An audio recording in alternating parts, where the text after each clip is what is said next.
నమస్కారం అండి. ఈరోజు జనరల్గా కొన్ని టాపిక్ మాట్లాడుకోవాల్సి వస్తుందండి. ఏమిటంటే ఈ ఎలక్షన్లు కానీ ఇది కానీ ఇష్యూస్ కానీ చాలా నడుస్తున్నాయి.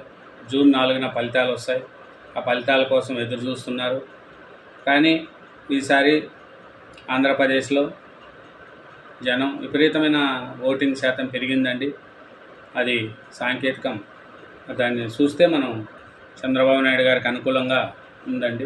ఎందుకంటే జనాల్లో కసి పెరిగింది, డెవలప్మెంట్ లేదు.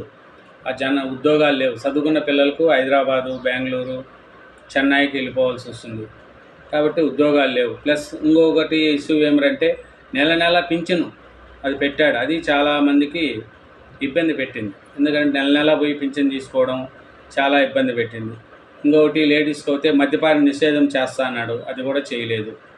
అది కూడా కొంచెం ఉంది. ఉద్యోగస్తులకు సరిగ్గా జీతాలు ఇవ్వలేదు. నెల జీతాలు సరిగ్గా ఇవ్వక వాళ్ళకు ఇబ్బందులు పెట్టారు. అంగన్వాడీ వాళ్ళకి ఇబ్బంది పెట్టారు.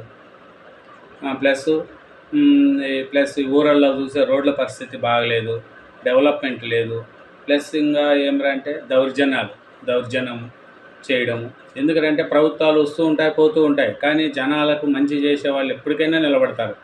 ఇప్పుడు మా జగనన్న అయినా సరే, చంద్రబాబు గారు అయినా సరే, ఎవరైనా సరే డెవలప్ చేస్తేనే మళ్ళీ ఓట్లు వేస్తారు. మనము ప్రజలను తప్పులు పట్టాల్సిన పని లేదండి. మనం కరెక్ట్గా చేయగలిగితే ఎవరైనా ఓట్లు వేస్తారు. వాళ్ళు ఏపీలా వీళ్ళు ఏపీలా అంటే మంచి నడిస్తే ఎవరికైనా వేస్తారు. చెప్పండి. ఇప్పుడు ఎగ్జాంపుల్ తెలంగాణలో తీసుకుంటే కేసీఆర్ గారికి సెకండ్ తడవ ఎందుకు ఓటేశారు? ఫస్ట్ తడవ ఎవరన్నా ప్రచారం వచ్చిందా? ఊపేశారు కేసీఆర్ని, భారీ మెజార్టీ. సెకండ్ తడవ మెజార్టీ వచ్చింది, 88 సీట్లు ఇచ్చారు. ఎందుకు? చేశాడు కాబట్టి, అతనిలో ఒక విశ్వాసం ఉంది కాబట్టి అయ్యో డెవలప్ చేస్తారు అని కేసీఆర్ గారు రెండో తడవ భారీ మెజార్టీతో గెలిపించారు. అదే మూడో తడవకు వచ్చేగుడికి జనాలు తీసుకొచ్చింది, అరే డెవలప్మెంట్ లేదు. ప్లస్ కేసీఆర్ సార్ ఎప్పుడు బయట రాడు, ఫామ్ హౌస్లో పండుకొని ఉంటాడు, ప్రగతి భవన్లో పండుకొని ఉంటాడు, ప్రజలకు ఏం పట్టించుకోడు, గల్లీలోకి రాడు, వరదలు వచ్చినా వానలు వచ్చినా చూడడు అనేది ఒక కేసీఆర్ గారి మీద వ్యతిరేకత వచ్చింది. ఆ వ్యతిరేకత ఏమైంది? కాంగ్రెస్కి అనుకూలత వచ్చింది. కాంగ్రెస్లో మంచి లీడర్ చిక్కాడు, రేవంత్ రెడ్డి. Powerful leader. అతని యొక్క జనాలకు, కాంగ్రెస్ వాళ్ళకు కూడా ఏదో మనకు నాయకుడు ఉన్నాడు, గొప్ప మంచోడు, మనకు ఎదురుగా నిలబడతాడు, ధైర్యం ఉంది, ధైర్యమైన నాయకుడు అని కాంగ్రెస్లో నాయకులు సీనియర్లు ఉన్నా కూడా రేవంత్ రెడ్డికి అవకాశం ఇచ్చారు. అతని యొక్క ధైర్యం కోసం ప్రజలు అట్నే ఆదరించారు, అతనికి ఓట్లు వేశారు, గెలిచారు. మళ్ళీ రేవంత్ రెడ్డి గారు ఇప్పుడు సరిగ్గా చేయలేదనుకో, నెక్స్ట్ 5 ఏళ్ళకు మళ్ళీ ఓట్లు వేయరు. కాబట్టి ఎవరైనా సరే పాలకులు చూసుకోండి, చాలా తావల ప్రజలు ఆలోచించుకోండి. ఇప్పుడు జనరల్గా నేను చెప్తున్నాను. ఇప్పుడు మన తెలంగాణలో చూస్తే 500 రూపాయలకు గ్యాస్ అన్నారు. ప్లస్ అది కొందరికి అమౌంట్ పడుతుంది, కొందరికి అమౌంట్ పడట్లేదు, అదొక మైనస్. రెండోది 200 యూనిట్లు కరెంటు వరకు ఫ్రీ అన్నారు. అది ఎవరికి వస్తుందో కొంతమందికి వస్తుంది, కొంతమందికి రావట్లేదు. కానీ సీఎం గారు ఏమో అందరికి ఇమ్మని అంటున్నారు, అర్హులందరికీ ఇమ్మంటున్నారు. కానీ ఇక్కడ ఉండే అధికారులు సరిగా దాన్ని పట్టించుకోక, ఎవరికి వస్తుందో ఎవరికి రాక, దీన్ని డెవలప్ చేయకపోతే ప్రజల్లో ఏమవుతుంది? అయ్యో ఇతను కూడా అంతేలే, ముందు పాలకుల లెక్క ఎట్లే చేశారు అని అంటున్నారు. ఈ అధికారులు సక్రమంగా చేయగలిగితే రేవంత్ రెడ్డి గారికి చెడ్డ పేరు రాదు. ఎందుకు? రేవంత్ రెడ్డి గారు ఆల్రెడీ చెప్తున్నాడు, అయ్యి ప్రజలకు ఇవ్వండి, ప్రజలకు చేయండి అని. ఇంకోటి కూడా కరెంటు, అక్కడక్కడ మధ్యలో కరెంటు పోతుంది. అది ఎందుకు ఇల్లు పోతుందో అది పోతుందో తెలియదు.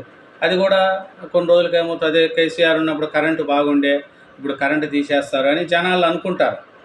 ఆ అవకాశాన్ని కింద ఉండే అధికారులు ఇవ్వకూడదు. రేవంత్ రెడ్డి గారు ఏమో కరెంటు తీయకండి, ప్రజలకు మేలు చేయండి అని అంటున్నారు. ప్లస్ కొన్ని తావల వాటర్ ప్రాబ్లం ఉంది, వాటర్ రావట్లేదు.